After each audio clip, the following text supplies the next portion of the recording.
he's talking about there's more footage. There's 140 hours that he has, and each episode was only maybe an hour, I think. There's 4 episodes, so there's at least 130 something more hours that he hasn't edited or produced.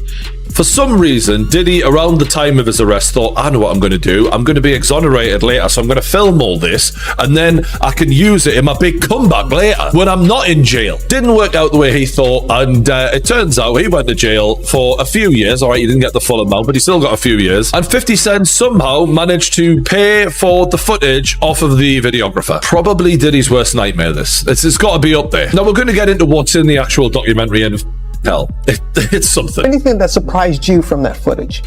The footage, well, I mean, it was really interesting to see his last days of freedom, and what was sort of important to him. Obviously, there's phone calls with his attorneys, with his team.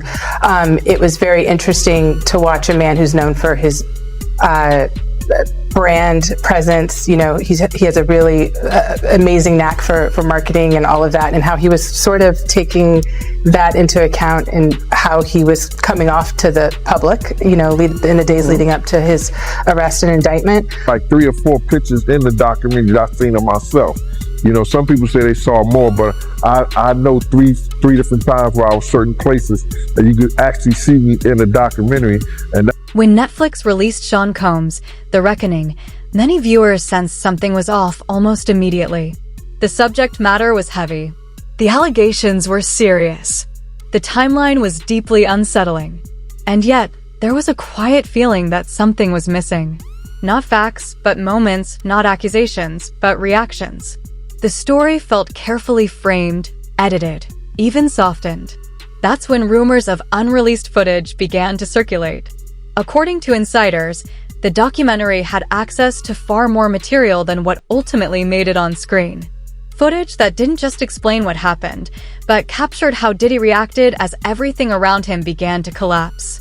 This wasn't old archival content. It was filmed just days before his 2024 arrest at a moment when pressure was at its peak. What makes the situation even more unusual is who stood behind the documentary: 50 Cent, a longtime rival who has never hidden his feelings, and Gene Deal, a man who once stood beside Diddy for years. That pairing alone raised eyebrows.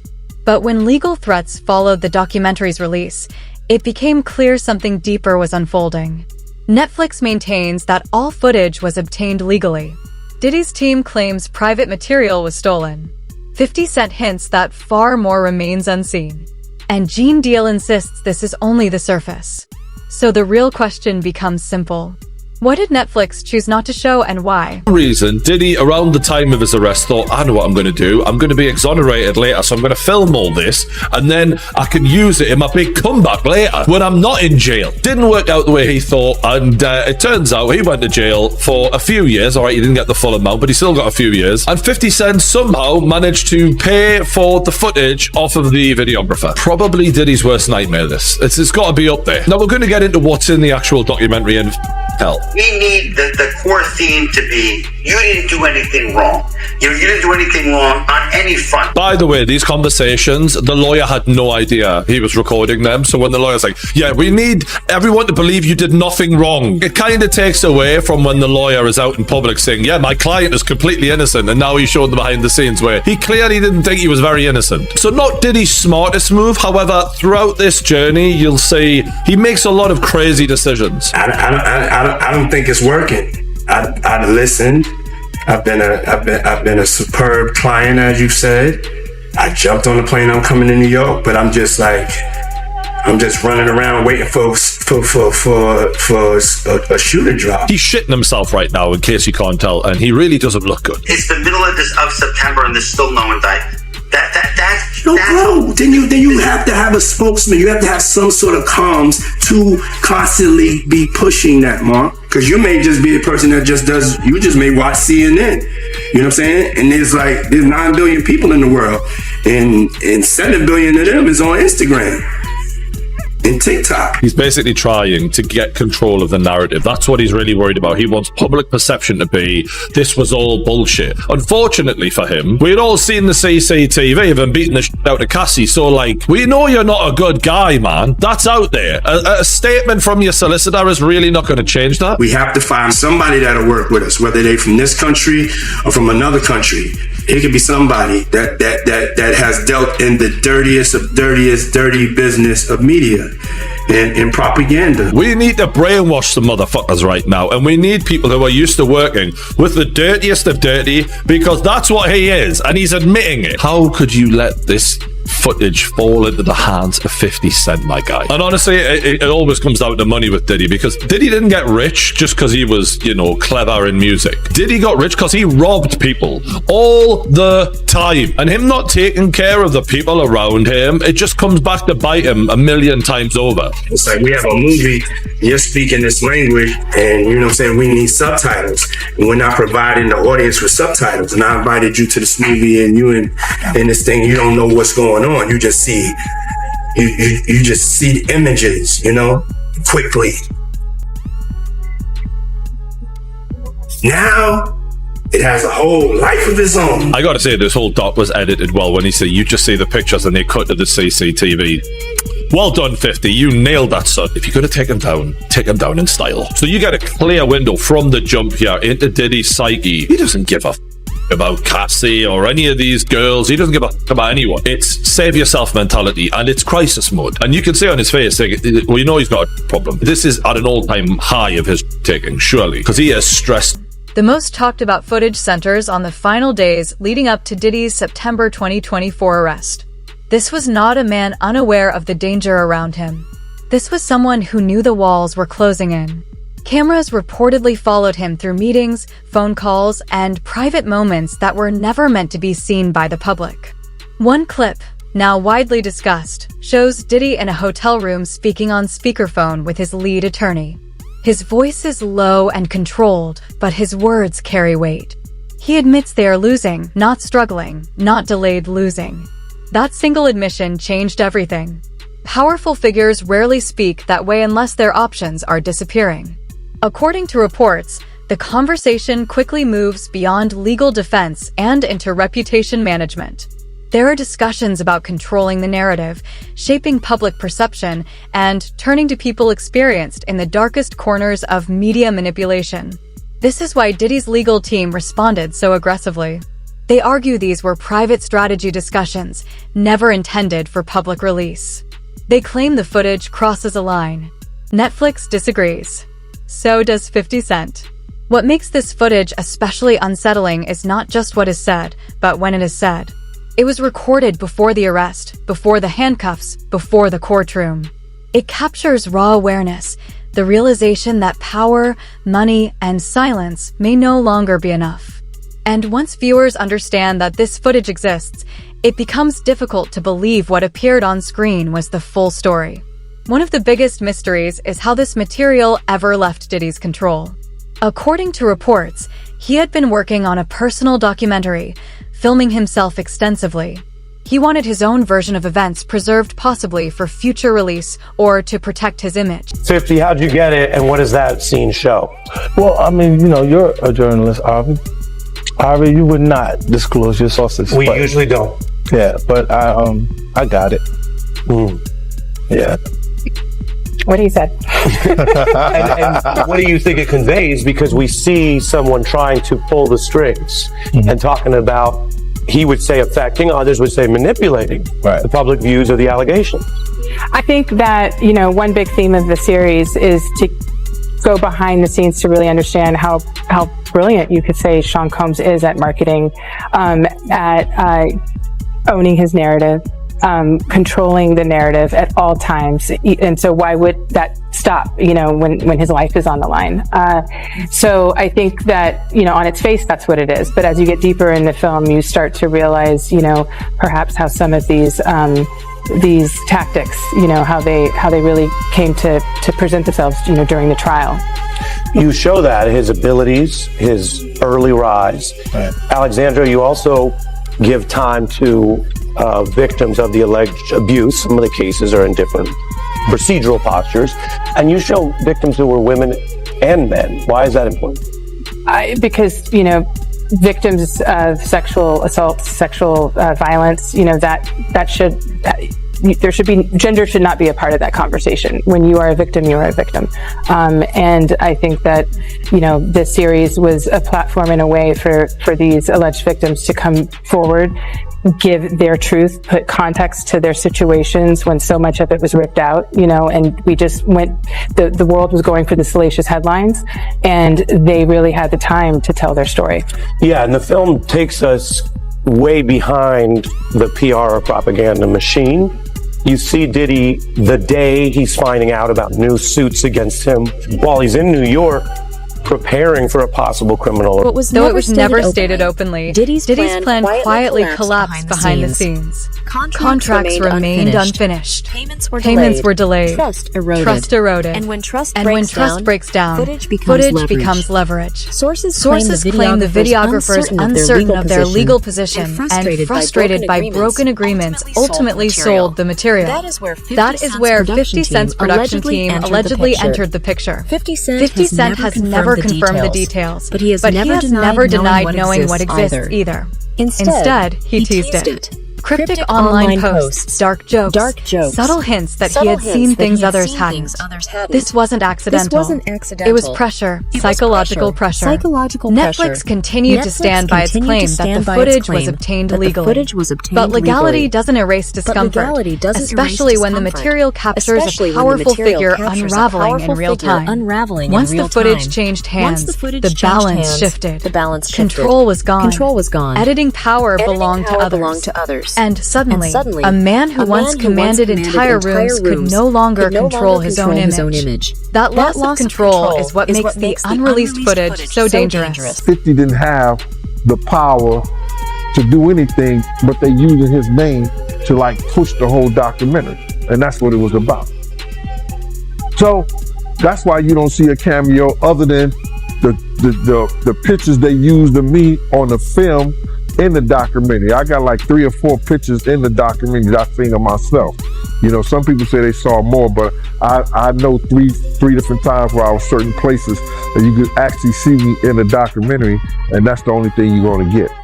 But the stories that they told in the documentary, bruh, come on. They could have went a whole lot deeper. They could have did a whole lot more.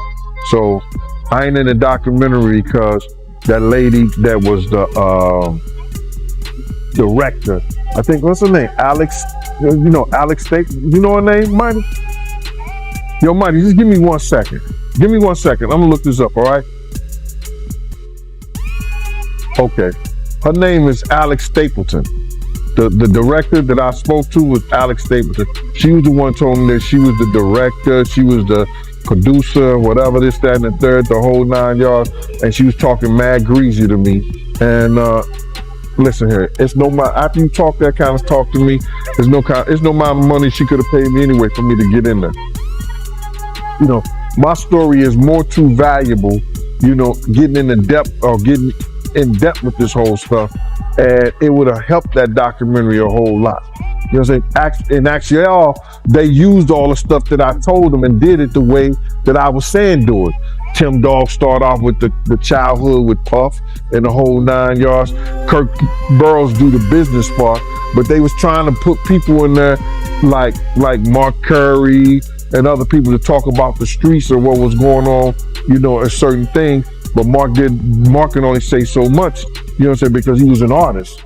You know, so he wasn't with Puff like I was with him during that time when we was running back and forth here and there and the whole 9 yards. So, you know, Miss Alex Stapleton is the one reason why I'm not in the documentary, but it's all right with me. I've been in a lot of documentaries. I did The Shine, I did the A&E, I did the Discovery Channel, I did the Fox. You know, I've been in a whole lot of different documentaries. And I'm always on the Art of Dialogue. So the people been getting most of the information from here anyway. Yeah, man, you always on here, man. Always got to bring you on. So with that being said, man, I want to get right into the documentary, man. how you feel about the documentary, man? The behind the scenes footage, they got a Diddy leading up to him getting arrested. How you feel about all that, man? Well, what I feel about the documentary, they left a whole lot of key things out. If they was going to do something and they're going to say in the reckoning of Sean Combs, the reckoning, or Diddy, the reckoning and stuff like that, it should have been a lot of people that we lost because of him. You know what I'm saying? It wasn't only Big, it wasn't only Tupac. You understand? For the atmosphere that he put those kids in, you got a guy named Anthony Wolf Jones, who was from Bad Boy from its conception as doing security and being one of the financiers of Puff having to have some money to keep Big and Craig Mack around before he got to Clyde Davis. You know what I'm saying? They wasn't able to tell that story because they didn't have no intel on that story or what went down, or they didn't do their investigation. Gene Deal's involvement gave the story a different kind of weight. As Diddy's former bodyguard, he has repeated one claim again and again. Nothing around Diddy happened without cameras. According to Gene, recording was routine. Meetings were filmed. Events were documented. Even moments meant to feel private often weren't. Not for safety, not for memories, but for control. Gene has hinted that Diddy believed documentation was protection. Evidence of consent, evidence of presence, evidence of power. But documentation cuts both ways. Once it exists, it can outlive loyalty.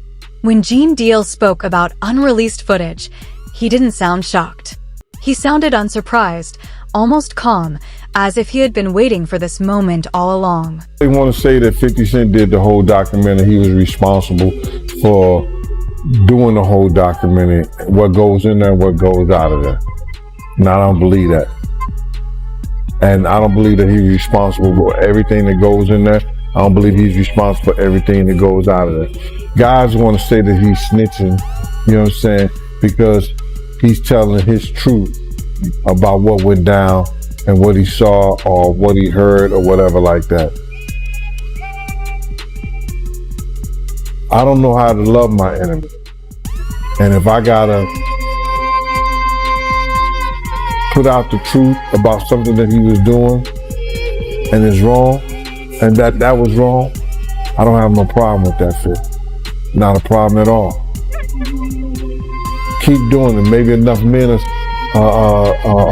come out and speak out on some bullshit. You know what I mean? Yeah, and they're saying that Diddy's family is preparing $1 billion lawsuit over this documentary.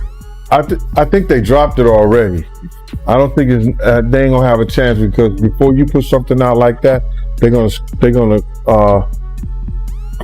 dot their I's and cross their T's. They're gonna make sure everything is in place.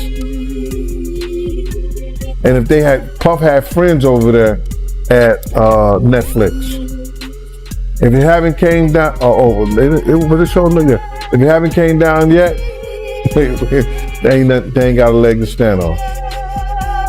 Yeah, you just made me think of something. I'm sure Netflix has 1 million lawyers, and I'm sure they have plenty of lawyers go over this thing to make sure it was airtight.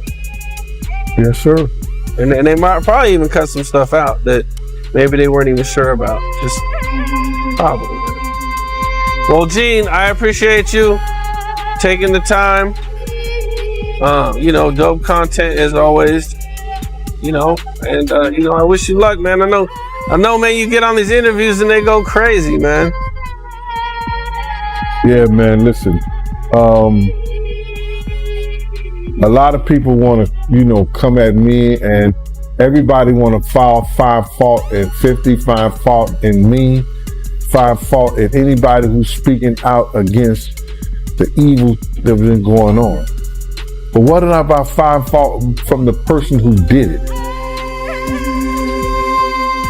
Find fault for the person who starved their artist.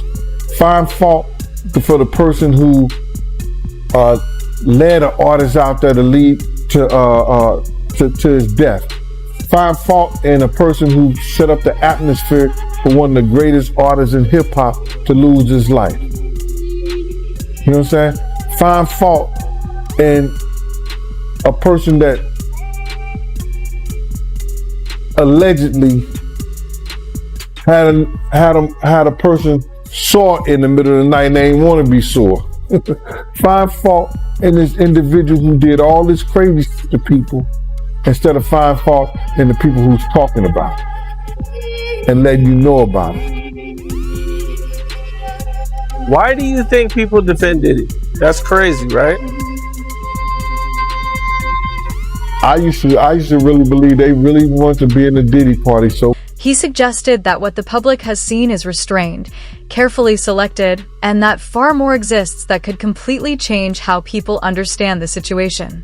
That statement matters because Gene isn't speculating from the outside. He was inside. He saw how the machine worked. So when he says the cameras never stopped rolling, it reframes everything. It suggests the Netflix documentary isn't exposing hidden secrets. It's only opening a door that was always there. And behind that door may be far more uncomfortable truths. Netflix has confirmed that not all footage was used. That admission alone is revealing because platforms rarely say that unless the unused material is sensitive.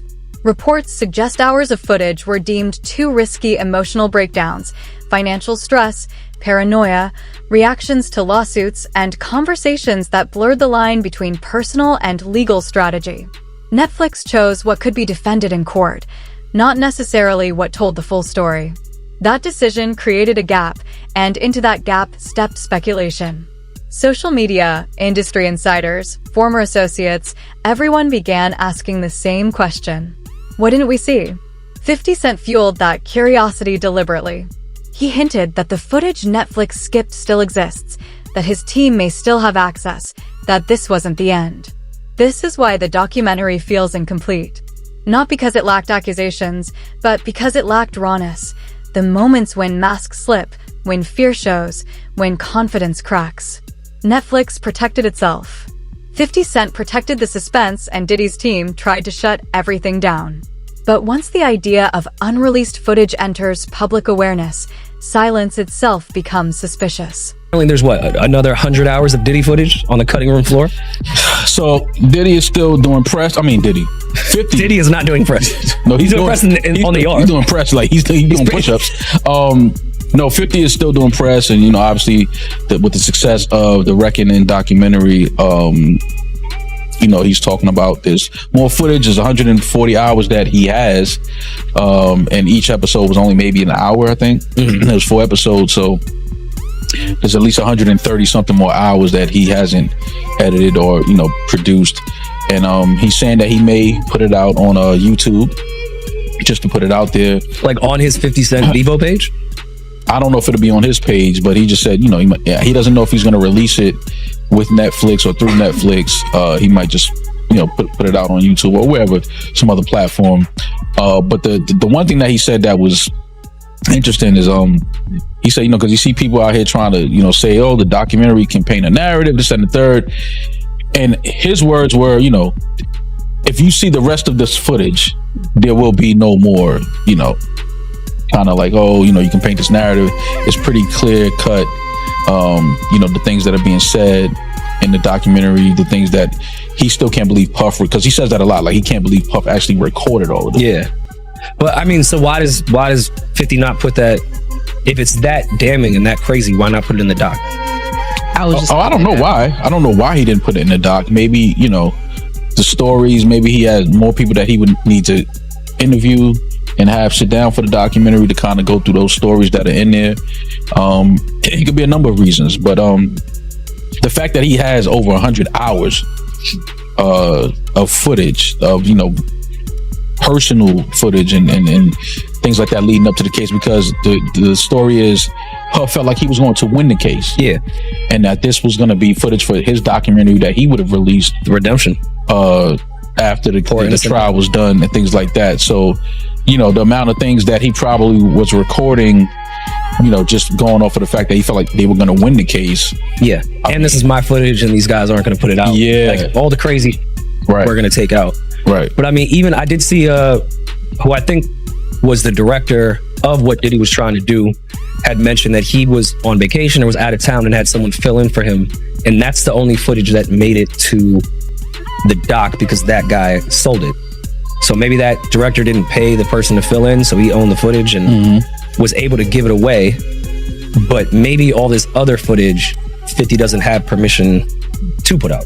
Like, okay, he could have it, but the director's like, no, this is my footage. Like, you got the other because I had my man's fill in for me for 3 days, and he has that footage now. Right. So maybe that could be it. But I mean, I don't know. I feel like 50 is so petty that if it was that crazy, he would have just put this in the doc. But who knows? I don't even want to speculate what is on the 100 hours. Yeah. After Lil Rod telling me what was going on, I don't know if I want to see it visually. I mean, you know, and for 50 to say the footage that's on there is it leaves no more room for, you know, people to kind of say, oh, you know, the narratives are being created, it's false. For 50 to say that, I mean, you know, we can only imagine the footage that he's seen. What makes the unreleased footage so dangerous isn't just what it reveals about Diddy. It's what it suggests about the industry as a whole. Because if one powerful figure documented himself this extensively, it raises an uncomfortable question. How many others did the same? For years, cameras in elite spaces weren't just for memories. They were currency. Footage created loyalty. It enforced silence. It generated fear. People behaved differently when they knew everything was being recorded, even if they didn't fully understand why. If the unreleased material truly captures legal strategy, emotional collapse, and behind-the-scenes maneuvering, then it becomes more than personal evidence. It exposes how power operates when it feels threatened, not through public statements or polished interviews, but in raw, private moments. That is why legal teams react so aggressively. How do you feel about the documentary on Diddy and you and 50? What's going on between both y'all? Me personally, the documentary was incredible, man. You know, shout out to 50, man. But I know you and 50, y'all got something going on there. Indeed. So originally, when I heard about the reckoning of Sean Diddy Combs' documentary that was produced by 50 Cent, I wasn't going to watch it. And I wasn't going to watch it because, quite frankly, I had grown a little tired of the Diddy case. You know, I had followed it, I had studied it, I had researched it. And at this point, the man was sentenced to 50 months in jail, I believe the time was that the feds gave him. There really wasn't much left to talk about. Everything had already been put out there, all the hours of testimony, hundreds of hours of court proceedings. There was nothing else to talk about as far as I was concerned. And then people kept texting me. They said, Dr. Umar, you got to see this, you got to see this, you got to see this. So one night, I can't go to sleep. And I decided to go ahead and watch it. And I watched all the episodes. I will say that it appeared to be very well researched from the point of view that 50 Cent wanted to portray. I don't think it was balanced in that you didn't hear anything positive at all about the man, when in fact, despite the horrendous deeds, which cannot be excused at all, I still think it would have been a little bit more credible if it was a little bit more balanced. But with that being said, the documentary was done. And after watching it, well, the first thing I'm going to say is 50 Cent does a good job with documentaries. Putting the fact that I did not appreciate a black man kicking another black man who's already down, putting that to the side, he did a good job with the documentary. Like, I could see 50 Cent doing more of these. Now, I was on a stream here in Philly a couple weeks ago with a young brother, and the question came up, and I said that, in my opinion, watching that documentary was an exercise in self-hatred, because it was. Whenever black people tear down black people, especially when they've already been torn down, it's self-hate, because we never show that energy with no other community. We have been done wrong so much and so often by Caucasians, and yet we never do a documentary on them. Do you realize, Art, there hasn't been a single documentary done on the police who have unalived all of these innocent, unarmed black people? Where's the documentary on the police officer who killed Tamir Rice? Where's the documentary on the police officers who murdered Breonna Taylor? Where's the documentary on the police officers who murdered Sonia Mancy or Sandra Bland or Freddie Gray or Philando Castile or Alton Sterling or Amir Pope? Look at all of this that... This isn't just about one client. It's about precedent. Because if footage like this can surface, then years of carefully managed reputations suddenly become fragile. Industry insiders understand that. That's why reactions have been so quiet. Why statements are so vague. Why former allies distance themselves without explanation. Silence isn't confusion. Silence is calculation. The fear isn't that people will judge past actions. The fear is that cameras captured truths that were never meant to be acknowledged publicly. Conversations that reveal how narratives are shaped, how accusations are managed, and how influence moves behind closed doors. If that footage ever surfaces in full, it doesn't just change one story. It forces an entire system into the light. And that is what truly frightens them. This story is no longer just about a documentary. It's about who controls the truth when power collapses. Cameras were once used to protect an image. Now those same cameras may be the very thing that exposes it. 50 Cent had a right to make that document. If Puffy did to that woman that 50 used to date, the things that people claim he did and allowed to be done to her, even with her permission, you don't do that as a black man. That is conduct unbecoming a black man, and I would have to say that Curtis 50 Cent Jackson was justified in his documentary art. Because if I was him, if I was in 50's shoes, I might have done a documentary too. You feel me? I'm going to be honest. You do that to my baby mom, even if I don't like her no more, even if I'm not on good terms with her no more, no matter what we've been through, you knew that was my baby mom. You knew that was my girlfriend. And you do that? You have her doing all this with you and other people, and you know that was my shorty at one time? Bro, that's a complete violation of the G Code art. So with that being said, 50 Cent had a personal reason to do that documentary, and I can't say he's wrong for it. Now, with that being said, Art, watching that documentary, I came to three conclusions. Number one, black people are hypocrites. We are probably the biggest spiritual hypocrites in America. And I'm going to say that, Art, because we are the most spiritual people in America. We are the most religious people in America. We brought religion to America. We gave it to the world. But the reason I say black people, after watching that documentary, have to be the biggest spiritual hypocrites in America, is I'm seeing all these people. And I'm not talking about everybody. I want to be clear. I'm not talking about everybody. 50 Cent and Gene Deal didn't just bring footage forward. They challenged the idea that influence guarantees silence. Netflix showed part of the story, but not all of it. And the public knows that now. The most unsettling part isn't what has already been shown.